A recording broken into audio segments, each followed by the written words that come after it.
रायगढ़ जिला Kashipur block टिकिरी police को मिली बड़ धरणर सफलता। विगत किछि दिन हेब टिकिरी अंचल में चोरी करी पुलिस निद हजाई देथिबा एक चोर गैंग को धरिबारे सफल होइछंती टिकिरी पुलिस। तांकठारु नगद 22,000 टंका सह चोरी होइथिबा 2टी बाइक, सुना हार, जामिली, नाकदंटी, 8टी मोबाइल, नकली पिस्तल, 2टी छुरी, चोर व्यवहार करुथुबा कार जबत करबा सह 4 जनकु गिरफ करी कोर्ट चालान करा जैथिबा टिकिरी थाना परिसर में एसडीपीओ रश्मिरंजन सेनापति प्रेसमिट माध्यम कहते।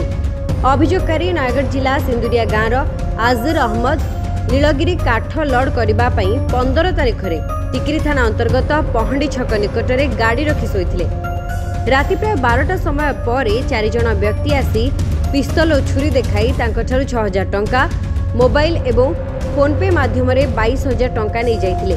एने 16 तारिख में टिकिरी थाना रे एतला दिया जाइथिला। एतला पाइबा परे रायगढ़ एसपी हरीश बिसिंग निर्देश क्रमे टिकिरी थाना आईआईसी विश्वबंदिनी बाग एक टीम गठन करी विभिन्न दिग को गुरुत्व दे तदंत आरंभ करथिले। मोबाइल ट्रैकिंग और टेक्निकल व्यवहार करी नवरंगपुर जिलार खातीगुड़ा थाना अंतर्गत केन्दुगुड़ा गाँव दैतारी चलाण, धनपति हरिजन कलाहांडी जिला आमपाणी थाना लाइम गाँव पाला सांता और उक्त थाना अंतर्गत ब्राह्मण छक पड़ार दास सांता को गिरफ करी टिकिरी थाना को आनी तदंत करथिले। एही समय रे टिकिरी थाना रे पूर्वरु रुजु होइथिबा आहुरी 3टी केस रे संपृक्त थिबा जानिबा को मिलिथिला।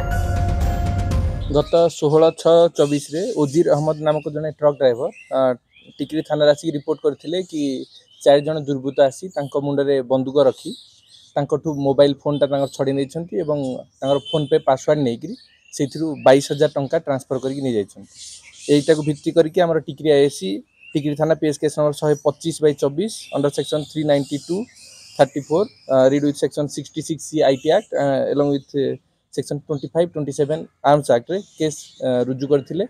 तापरे केस टाउ सीरियसली नै कि आईएसी टिकिरी तांकर नेतृत्व रे 2 जन सब इंस्पेक्टर गोटे एसआई कि नै कि गोटे टीम गठन करथिले। हमर साइबर टीम रो एक्सपर्ट एवं नवरंगपुर पुलिस रो सहायता एवं एसपी रायगढ़ नेतृत्व मॉनिटरिंग रे आमे नवरंगपुर विभिन्न स्थान में चढ़ऊ करूँ। ये चढ़ऊ रे आमको 4 जन आक्यूज अरेस्ट करूँ। से आमको चोरी होइथिबा बा सेथिरे नै जाइथिबा मोबाइल फोन रिकवर होइथिला। तापरे से माने यूज करथिबा बंदूक जोटा नकली बंदूक थिला सेटा सीज हेछि। से थारु 2टी नाकर गोटिए सुनार चेन रिकवर हेछि और अधिक इंट्रोगेशन समय पूर्वर चोरी होइथिबा गोटे R15 गोटे स्प्लेंडर बाइक मध्य रिकवरी होइछि। अधिक तदंत चालू रही आज से 4 जन को कोर्ट चालान करी। काशीपुर रंजन कुमार बिडिका रिपोर्ट संभव टीवी।